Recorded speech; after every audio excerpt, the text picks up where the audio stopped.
আসতেই পারেন সফরে, কিন্তু মুর্শিদাবাদের মানুষ তো দেখে নিয়েছে যে আজকে তৃণমূল এই মুর্শিদাবাদে কী করেছে। পঞ্চায়েত ভোট তারা করতে দেয়নি, পৌরসভার ভোট তারা করতে দেয়নি।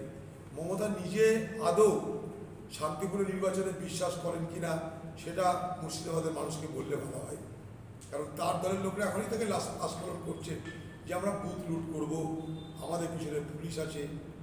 আপনারা দেখলেন যে এখানকার ডিআইজি মুকেশ কুমার তাকে নির্বাচন কমিশনার সরিয়ে দিয়েছে বাংলার মুখ্যমন্ত্রী মমতা ব্যানার্জির মাথা ব্যথা।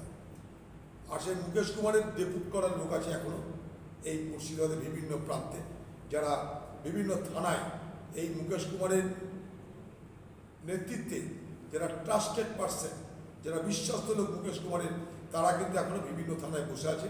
তাই মুকেশ কুমার বলতে পারে তাদের দলের তৃণমূল দলের কর্মী থেকে, ঘাবড়িও না, আমি পদে না থাকলেও পদহীন মুকেশ কুমার সে কিন্তু অপারেট করবে দূর থেকে। তার সময় নিযুক্ত তার ট্রাস্টেড লোকরা যারা বিভিন্ন থানায় বসে আছে, বহরমপুর, বেলডাঙ্গা, রেজিনগর, বিভিন্ন থানায় যারা বসিয়ে রেখেছে আমাদের ডিআইজি সাহেব, তিনি পদ না থাকলেও পদহীন অবস্থায় তিনি তাদেরকে অপারেট করবেন, পরিচালনা করবেন, সেই ভরসা তিনি নিশ্চয়ই তার দলের অর্থাৎ তৃণমূল দলের কর্মীদেরকে বলছেন।